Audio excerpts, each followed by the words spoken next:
চলো বন্ধুরা, তাহলে আজকে আমরা নতুন করে একটা মাছ রান্না শিখবো। তো কালো জিরে দিয়ে মাছ কীভাবে রান্না করতে হয়।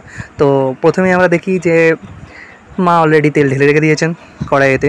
তো দেখা যাক কী কী দিচ্ছেন। প্রথমেই হাফ চামচ কালো জিরে দিয়ে দিলেন এবং তার সাথে সাথে কী দিচ্ছেন দেখা যাক। তো প্রথমেই কালো জিরেটাকে প্রথমে একটু খুন্তি করে নেড়ে নিলেন। এরপরে পরিমাণ মতো পেঁয়াজ এবং কাঁচা লঙ্কা বাটা রেডি রেখেছেন দেবেন বলে পেঁয়াজ এবং কাঁচা লঙ্কা বাটা দিয়ে দিলেন। আস্তে আস্তে সেটাকে নাড়তে শুরু করলেন। এরপরে মা বললেন যে আদা বাটা এবং রসুন বাটা যেটা আছে সেটা নিয়ে আসা হয়নি, সেটা আনতে যাচ্ছি, 1 সেকেন্ড দেরি হবে। তো এরপরে আমরা দিয়ে দেবো আদা রসুন বাটা। তো প্রথমে একটু খুন্তি করে নেড়ে নিলেন মা, এরপরে দিবেন আদা রসুন বাটা। তো আদা রসুন বাটা দিয়ে দিচ্ছেন মা, দেখা যাক। এবং আদা রসুন বাটার পরে এরপরে আস্তে আস্তে নাড়তে হবে যতক্ষণ না অবধি তেল ছাড়তে শুরু করছে। তো দেখা যাক মা তার সাথে আর কিছু দেন নাকি। তো আপাতত মা নাড়তে শুরু করে দিয়েছেন। তো পরিমাণ মতো লবণও দিয়ে দিলেন এবং তার সাথে সাথে নাড়তে শুরু করলেন। মশলাটা যতক্ষণ না কষা হচ্ছে ততক্ষণ অবধি নাড়তে হবে, যতক্ষণ না তেল আসছে। তো দেখা যাক, আস্তে আস্তে দেখা যাচ্ছে তেল চলে এসছে প্রায়। তো আমরা দেখি কত তাড়াতাড়ি হয়ে যায় রান্না। তো প্রথমেই আমরা দেখেছি এবং এরপরে কিছু দেওয়ার আছে মনে তো হচ্ছে না, আর কিছু দেওয়ার নেই, কারণ মা অলরেডি যে জিনিসপত্রগুলো দেওয়ার সেগুলো দিয়ে দিয়েছেন।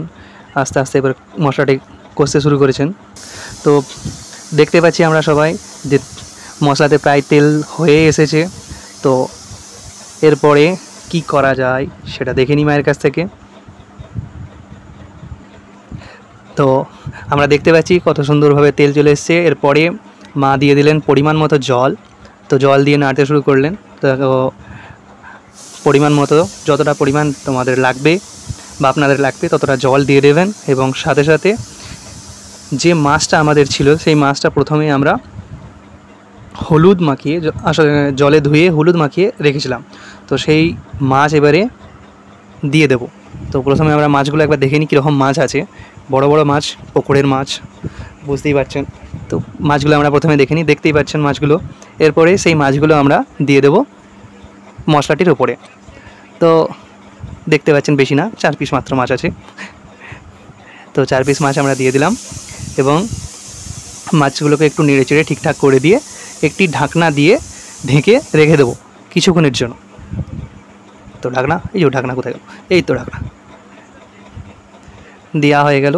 কিছুক্ষণ পর সেটাকে খুলে নিয়ে মাছগুলোকে আবার পাল্টে নেব, উল্টে পাল্টে একটু সোজা ঠিক করে নেব যাতে সমস্ত দিকগুলো ভালো করে মশলায় মেখে যায় এবং মাছগুলো ভালোভাবে সেদ্ধ হয়।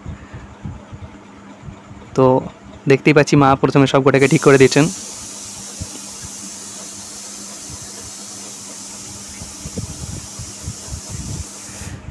তো আমাদের মাছ রান্না প্রায় হয়ে গেছে। তো প্রথম থেকেই কিছু কাঁচা লঙ্কাকে আমরা অর্ধেক অর্ধেক করে কেটে রেখে দিয়েছিলাম, সেইগুলো এবারে দেওয়ার সময় হয়ে গেছে। তো মাছ রান্না প্রায় কমপ্লিট। এবার শুধু কাঁচা লঙ্কাগুলি দিয়ে দেবো, আর হাফ হাফ করে কাটা যেগুলো ছিল সেই কাঁচা লঙ্কাগুলো দেওয়া হয়ে গেছে। এবারে শুধু নামিয়ে নেওয়া আর তার সাথে খাওয়া, দুটি কাজ বাকি রয়েছে।